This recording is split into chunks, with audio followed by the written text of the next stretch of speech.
Pemirsa Intens Investigasi, prahara perceraian Baim Wong dan Paula Verhoeven masih terus berlanjut. Entahlah apa yang sebenarnya diinginkan dari para pihak hingga perceraian mereka terasa pelik dan rumit.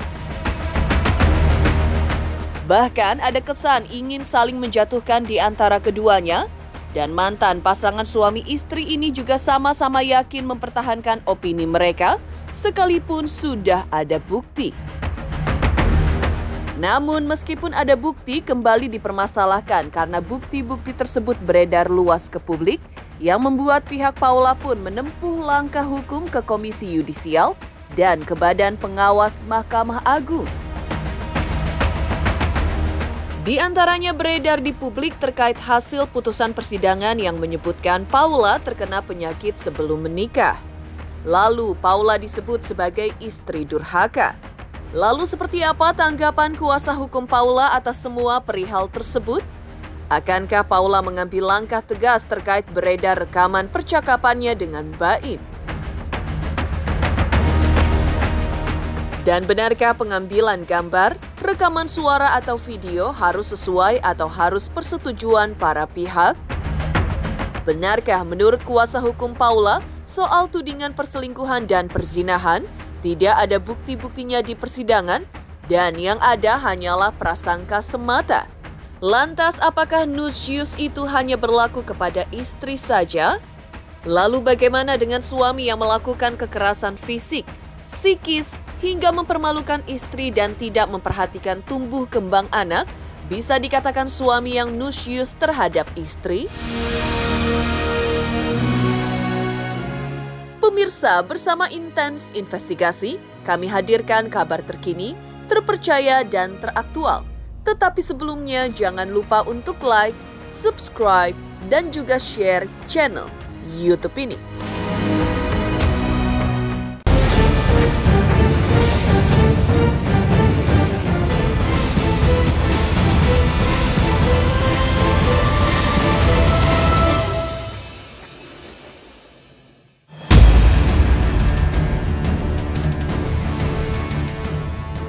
Perceraian Paula Verhoeven dan Baim Wong masih menyisakan polemik serta beredar di publik hasil putusan persidangan yang menyebutkan terkena penyakit sebelum menikah.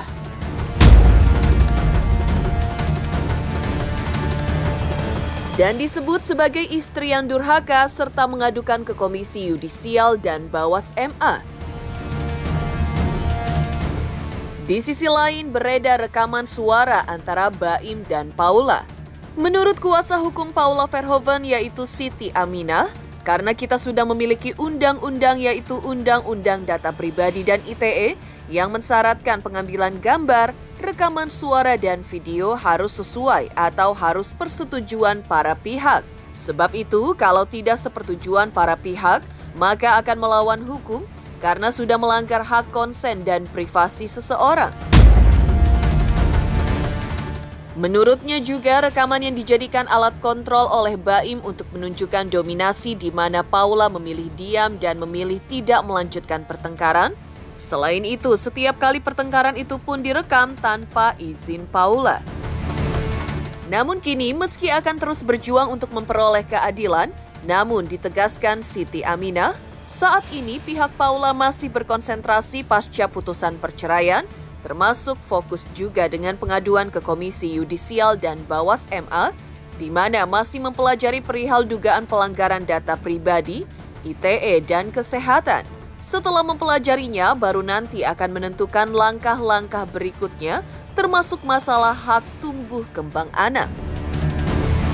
Kami meminta Badan Pengawas memastikan yang tersebar di publik itu putusan yang sudah sesuai dengan prosedur di pengadilan atau bukan, itu dulu kan yang harus dicek gitu ya.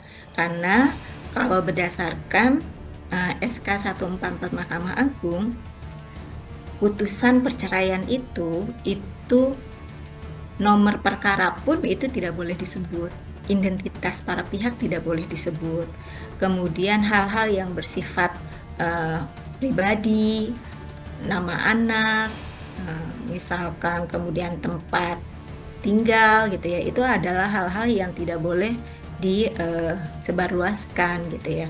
Nah, terkait dengan pertanyaan tadi, misalkan apakah yang tersebar itu sama dengan putusan yang dihasilkan? Ya kita tunggu dulu aja badan pengawas menyatakan seperti apa. Apakah putusan yang dibocorkan entah oleh siapa ya, entah oleh di kalangan internal pengadilan agama atau kalangan yang lain gitu ya, pihak yang lain, itu sesuai dengan putusan yang boleh diakses oleh publik yang dikeluarkan oleh Mahkamah Agung atau yang diterbitkan nantinya oleh pengadilan agama. Apakah BAIM merecord suara ya ataupun percakapan ataupun video ya yang banyak tersebar itu konsen nggak dari Ibu Paula? Konsen nggak dari anak-anak? Pertanyaan mendasarnya seperti itu. Karena kita sudah memiliki sejumlah undang-undang, baik Undang-Undang Perlindungan Data Pribadi, Undang-Undang ITE yang mensyaratkan pengambilan gambar, pengambilan suara ya, rekaman baik video maupun suara itu harus sesuai atau harus sepersetujuan para pihak. Kalau tidak sepersetujuan para pihak, itu adalah melawan hukum. Karena itu melanggar hak konsen seseorang, itu melanggar privasi seseorang. Itu yang harus dipahami oleh publik. Setiap orang tidak boleh mengambil gambar, mengambil foto, merekam suara tanpa konsen. Rekaman itu dijadikan alat kontrol oleh suami untuk menunjukkan kekuasaan dan dominasinya. Ini yang kemudian bisa dipahami bahwa bahwa Ibu Paula mungkin memilih diam atau memilih tidak melanjutkan pertengkaran dan mengatakan oke, aku minta maaf gitu. Itu tidak lain dan tidak bukan karena hilangnya rasa aman bahwa setiap kali peristiwa di dalam rumah tangga, setiap kali ada pertengkaran itu direkam dan tentu itu tanpa izin. Nah, dengan hal itu kan juga semakin memperburuk misalnya komunikasi di dalam keluarga. Kami memang saat ini masih berkonsentrasi pada pasca putusan perceraian ya, termasuk misalkan pengaduan ke Komisi Yudisial dan ke Badan Pengawas. Untuk selanjutnya memang kami sedang mempelajari keterkaitan dengan dugaan pelanggaran Undang-Undang Perlindungan Data Pribadi, Undang-Undang Informasi Teknologi Elektronik, dan juga misalnya Undang-Undang Kesehatan. Dan setelah mempelajarinya tentu kami akan menentukan langkah-langkah berikutnya, termasuk upaya perlindungan hak atas tumbuh kembang anak ya di kemudian hari, misalkan dengan upaya untuk penghapusan jejak digital.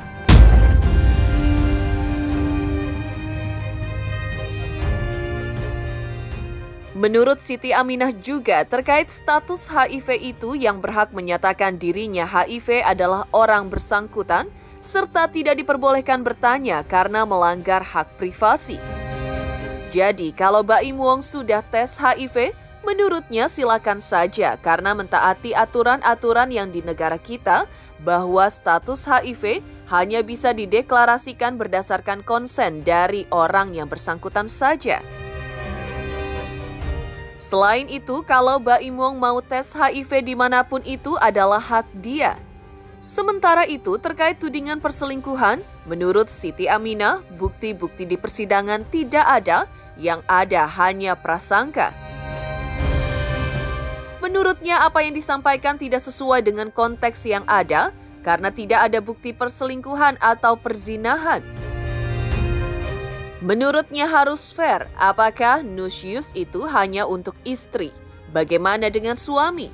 Serta disebut tidak menaati suami, memangnya suami seperti apa yang harus ditaati? Terkait status HIV ya, teman-teman bisa bertanya kepada Kementerian Kesehatan atau kepada ahlinya ya, yang berhak menyatakan dirinya atau menyampaikan status HIV itu hanya dirinya atau hanya orang yang bersangkutan. Kita bertanya pun itu nggak boleh. Itu melanggar hak privasi. Jadi orang menyatakan dirinya saja. Jadi nggak bisa misalnya orang mengatakan dia statusnya ini, statusnya itu nggak boleh, ya. Jadi kalaupun misalnya Mbak I menyatakan dia sudah tes HIV, ya silakan saja gitu ya. Pernyataan dari diri dia gitu ya. Bagi kami mentaati aturan-aturan yang ada di negara kita ya, bahwa status HIV itu hanya bisa dideklarasikan atau disampaikan berdasarkan konsen dari yang bersangkutan dan yang bersangkutan sendiri.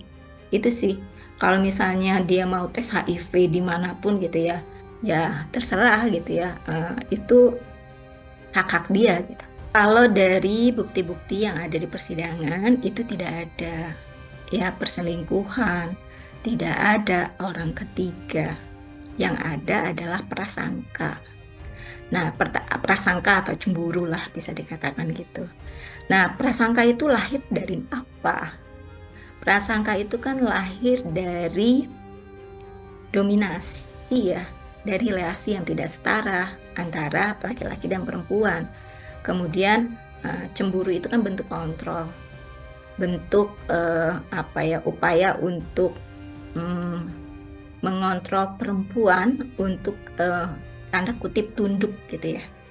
Nah, dari bukti-bukti tidak ada itu ya, tidak ada bukti perselingkuhan, tidak ada bukti perzinahan, dan juga ada konteksnya.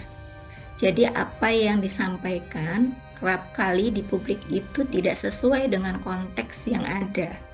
Dan tentu kami memilih untuk tidak memperkencing hal itu. Yang utama kami menyampaikan bahwa tidak ada bukti perselingkuhan, tidak ada bukti perzinahan apalagi gitu ya. Itu adalah narasi yang dibangun berdasarkan prasangka dari Mbak Im terhadap Ibu Paula. Pertanyaan saya, nusus itu apakah hanya berlaku untuk istri?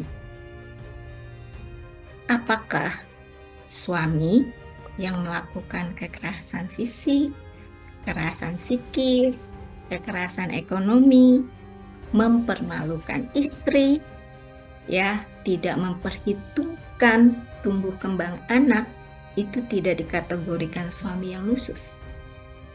Jadi kita juga harus fair. Apakah nusus itu hanya untuk istri? Bagaimana dengan suami? Itu pertanyaan saya ya. Nah, konsep nusus sendiri itu kan debatable ya. Nusus itu dalam konteks apa?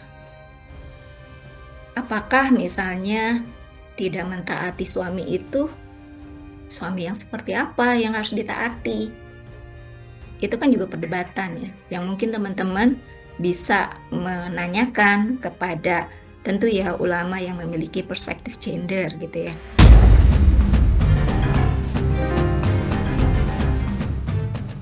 Di sisi lain, menurut kuasa hukum Baim Wong yaitu Fahmi Bahmid yang mengajukan permohonan e-court pada tanggal 9 April 2025, dirinya mengirim surat ke majelis hakim diminta supaya Baim Wong dibolehkan hadir.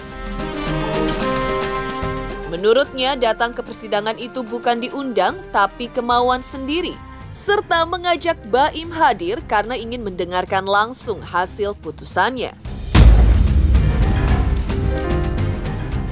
Tapi majelis hakim menyatakan itu sesuai dengan peraturan dengan cara e-court, sehingga dijelaskan Fahmi Bahmid yang disampaikan majelis hakim itu ada di halaman 105 yang menyatakan Nusyus itu istri yang durhaka, jadi tidak ada yang dilanggar karena Humas menyampaikan hal yang memang ada di dalam putusan. Nah, kalau e-court saya bisa jawab, memang saya yang mengajukan permohonan pada tanggal 9 April saya kirim surat ke majelis hakim meminta supaya Baim Wong dibolehkan hadir. Pada saat kita hadir di persidangan, silakan pulang lagi karena tetap dengan ekot. Ya sudah, kita pulang. Jadi itu datang bukan diundang tapi kemauan sendiri. Jadi nggak ada masalah. Karena itu adalah kemauan kita mengajak Baim untuk hadir, ingin mendengarkan langsung putusannya, bukan dengan cara menerima ekot. Tapi majelis hakim menyatakan, oh itu sesuai dengan peraturan harus dengan cara ekot. Ya sudah, kita disilakan pulang, dikasih mungkin 1-2 jam lagi, maksimal 3 jam, putusan akan di-upload di ekot. Tidak ada masalah jubir, karena itu yang menyampaikan jubir. Yang disampaikan itu ada di dalam putusan halaman 105 yang menyatakan memang nusus itu adalah istri yang durhaka. Jadi nggak ada persoalan, jadi tidak ada yang dilanggar karena humas itu adalah menyampaikan apa yang ada dalam putusan. Ya, tapi kan membuat jadi polemik nih Bang. Kita tidak, itu adalah hukum. Hukum kalau putusannya seperti itu ya itu yang dibacakan. Ini bukan polemik, itu urusan lain Pak. Kalau hukum adalah hitam putih, kecuali tidak ada dalam putusan. Putusannya ada halaman 105 yang menyatakan khusus itu adalah istri yang durhaka kepada suami.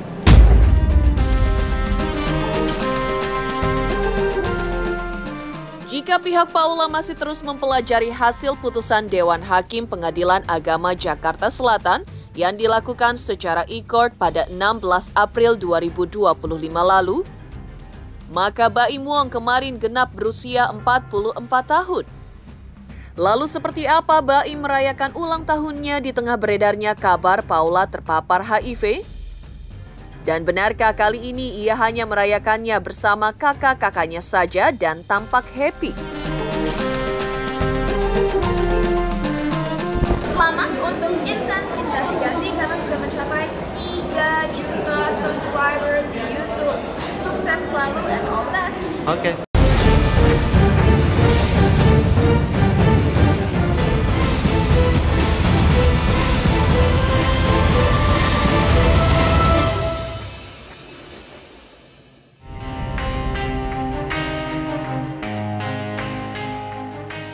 Pemirsa Intens Investigasi, rasa tenang saat ini seolah menjadi hal yang sangat mahal bagi seorang Baim Wong. Ya, meski sultan dengan harta berlimpah, namun ternyata tak bisa membeli rasa tenang yang saat ini sangat didambakannya. Ya, usai majelis hakim ketok palu dan menyatakan ia resmi cerai dari Paula Verhoeven, masalah demi masalah tetap bermunculan. Dari Paula yang tak terima putusan hakim hingga beredar Paula terkena penyakit berbahaya sebelum Baim menikahi sang model pada 22 November 2018 lalu. Dan di tengah polemik perceraiannya dengan Paula itu, Baim juga bertambah usia. Pada tanggal 27 April kemarin, ia berulang tahun yang ke-44 tahun. Dan ini beda dari ulang tahun di tahun sebelumnya, di mana ia masih mendapatkan surprise dari Paula dan kedua anaknya. Namun ulang tahun kali ini, Baim hanya mendapat surprise dan rayakan ulang tahunnya bersama keluarga, tepatnya kakak-kakaknya. Mulai dari Fitri, Daud, Kiki, dan Hamzah yang tampak mencium Baim sebagai tanda sayang mereka kepada sang adik. Selain dengan kakak-kakaknya, Baim juga merayakan ulang tahunnya bersama dengan karyawannya dan juga sahabat terdekatnya. Dan Baim Wong di dalam media sosialnya juga menuliskan kalimat penuh arti seperti ini. Dalam setiap langkahku, diam-diam mereka menguatkan. Aku mungkin jarang bilang, tapi dunia ini terasa lebih ringan karena ada kalian. Maaf, aku sering membuat khawatir. Hanya ingin kalian tahu, aku sangat bersyukur Allah mengirimkan kalian menjadi penjagaku. Untuk semua yang kau berikan tanpa pamrih, terima kasih kakakku, Fitri, Daud, Kiki, dan Hamzah, Ma, Pa.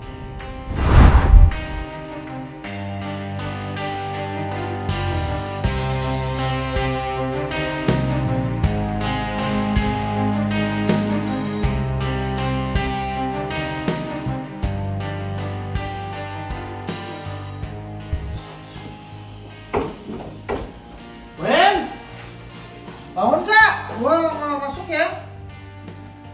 Masuk ya. Mana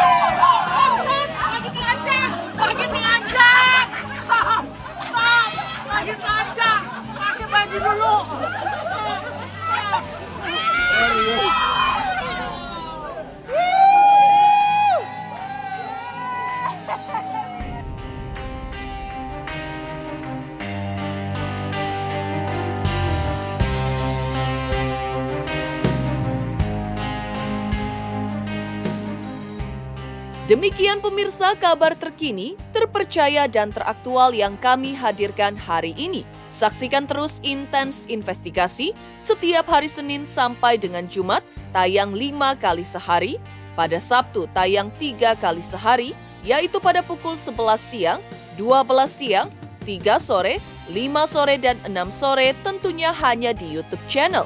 Dan pastikan jangan lupa untuk like, subscribe, share, dan juga komen channel Intens Investigasi.